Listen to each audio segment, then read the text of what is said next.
Social media मंच पर मैं आपका हार्दिक स्वागत करता हूं, अभिनंदन करता हूं, वंदन करता हूं।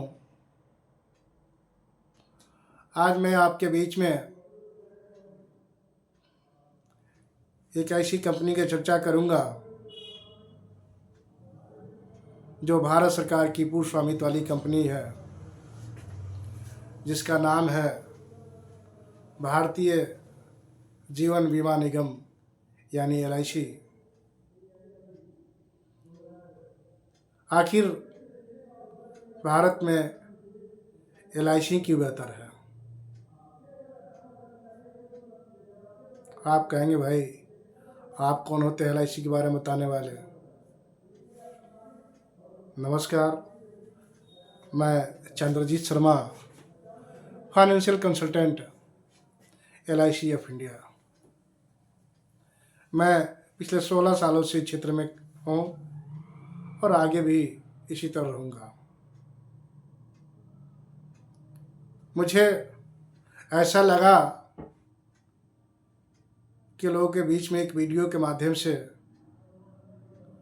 यह बताना चाहिए कि LIC क्यों बेहतर है, क्योंकि बहुत दिनों से लोग सब सुनते आ रहे हैं। बहुत लोग ऐसे भी हैं जो कहते हैं कि LIC अब प्राइवेट हो चुकी है, LIC में कोई विश्वास भरोसा नहीं है। तो इसी उद्देश्य से मैं आपके बीच में आया हूँ। मैं आपको ये बता देना चाहता हूँ कि LIC पहले भी सरकारी थी, आज भी सरकारी है। आप कहेंगे कैसे? तो मेरी बात को ध्यान से सुनिएगा।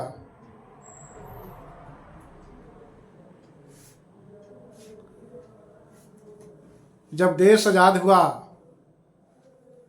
आज़ादी के बाद से लोकतंत्र बहाल हुआ। आज़ादी के पहले देश में लगभग 200 कंपनियां थी। देशी विदेशी कंपनी लेकर 200 कंपनियां थी, 245 कंपनियां थी। जब देश में लोकतंत्र बहाल हुआ, सरकार ने एक फैसला लिया कि 245 कंपनियों को मर्ज करते हुए एक कंपनी का लाइफ के सेक्टर में गठन करना चाहिए। इसी उद्देश्य से सरकार ने 1 सितंबर 1956 को जो है LIC ऑफ इंडिया का गठन किया गया। और तब से लेकर आज तक, आज भी मार्केट में है और आज भी भारत की नंबर 1 कंपनी है। अब विश्व की बात करें तो विश्व में इसकी चौथी स्थान है।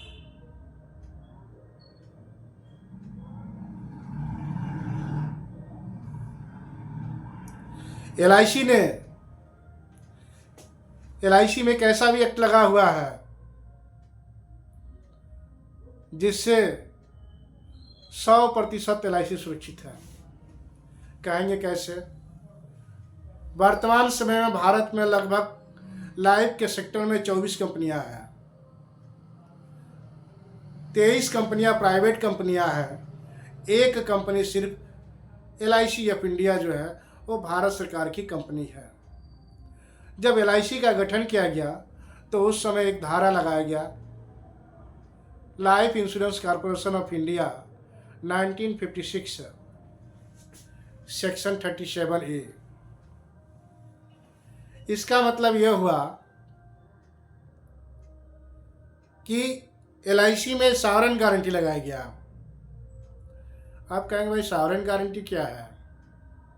तो मैं आपको बताता हूँ सॉवरेन गारंटी क्या है। जैसे बैंक में देखते होंगे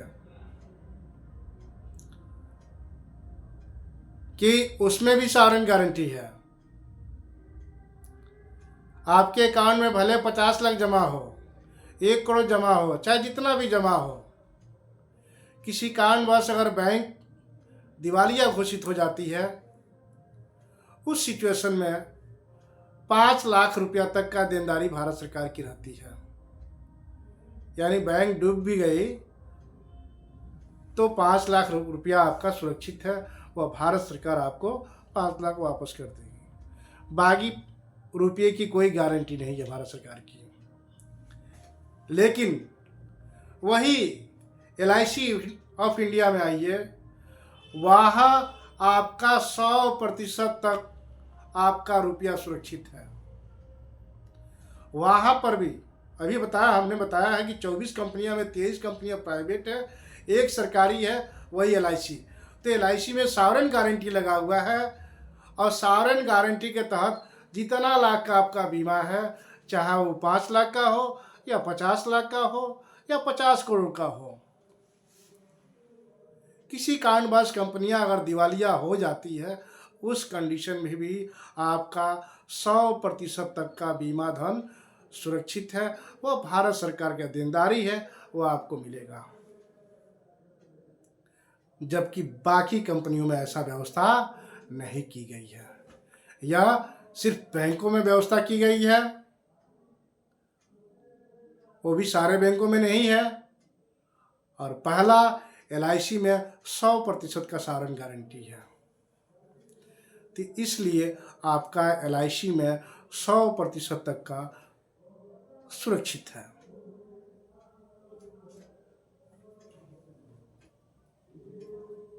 आप कहेंगे कि भाई जब LIC 100% तक का धन सुरक्षित है, तो फिर बाकी कंपनियों को मार्केट में आने की क्या जरूरत पड़ी? ये भी आपका सवाल सही। यानी बाकी कंपनियों की जरूरत क्यों पड़ी? तो मैं आपको बताता हूं कि बाकी कंपनियों को जरूरत क्यों पड़ी। 1991 के पहले विश्व बैंक ने कहा कि भारत में सिर्फ एक कंपनियां है LIC। 1956 से लेकर अभी तक कार्य करते आ रही है, लेकिन बीमा के सेक्टर में बहुत बड़ा कोई परिवर्तन नहीं हो पाया, और भारत के लोग सुरक्षित नहीं है। एक आप काम कीजिए कि आप विदेशी कंपनियों को भी भारत में लाइए, उन्हें भी मौका दीजिए। तो इस पर सरकार सहमत हुई, ठीक है, बोले कि मैं FDI लागू करूंगा। तो 1991 में FDI लागू किया गया, यानी कि प्रत्यक्ष विदेशी निवेश। यानी कि उस समय 74%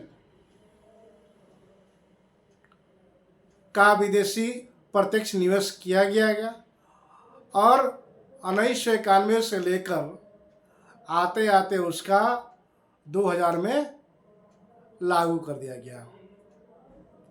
यानी कुल मिला कर देखा जाए तो LIC ने भारत पर 44 सालों तक राज किया। यानी 44 सालों तक एक भी कंपनियां नहीं थी LIC के अलावा। तो जिसका परिणाम नहीं मिल पा रहा था विश्व बैंक को, या भारत को भी नहीं मिल पा रहा था, इसी ने विश्व बैंक ने भारत पर दबाव बनाया कि नहीं, आप FDI लागू कीजिए। तो पूर्ण रूपेण जो है 2000 में इसे लागू कर दिया गया। जब लागू कर दिया गया तो भारत सरकार ने एक विश्व बैंक के सामने एक शर्त रखी कि नहीं, हम FDI तो लागू कर देंगे, हम कंपनियां को आने देंगे भारत में, इंश्योरेंस सेक्टर की कंपनियां, लेकिन हमारी एक शर्त है। तो विश्व बैंक कही, भाई कौन सी शर्त है आपकी? तो भारत सरकार ने कही कि विदेशी कंपनी के साथ एक देशी कंपनी भी रहना चाहिए।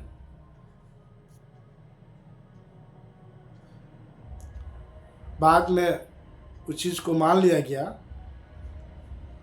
और सन 2000 में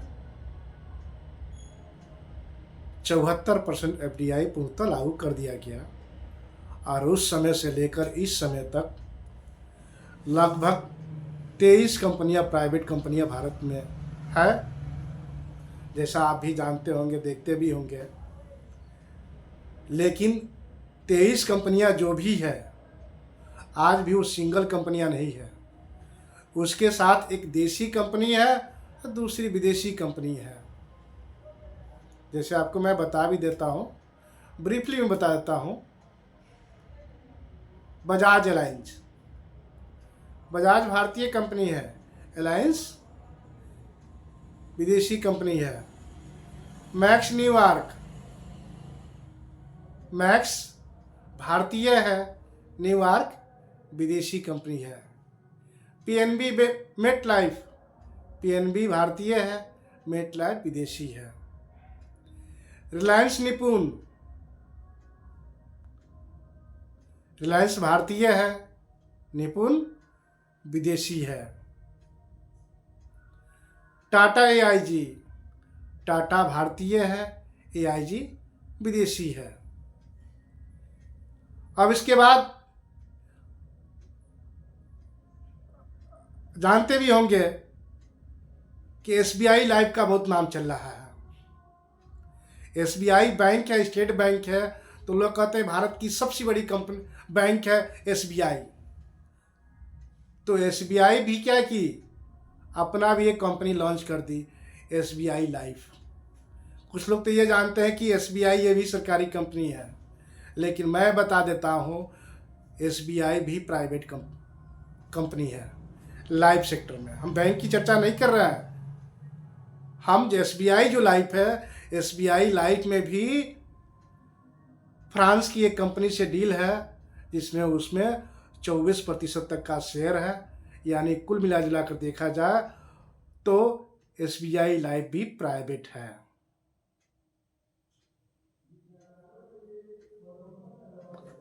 मेरी बात अगर अच्छी लगी हो या मेरे द्वारा कोई टूटी हुई हो तो मैं आपका कमेंट का बेसब्री से इंतज़ार करूंगा। आप मेरा मार्गदर्शन भी कर सकते हैं। हो सकता हो मुझसे कोई त्रुटि भी हो गई हो या गलत जानकारियाँ दे दिया हूँ, तो आप मेरा मार्गदर्शन कर सकते हैं और मेरे बातों के दूसरे तक भी शेयर कर सकते हैं, कमेंट कर सकते हैं, लाइक कर सकते हैं, सब्सक्राइब भी कर सकते हैं। और इसी के साथ मैं आपसे विदा लेता हूँ। जय हिंद।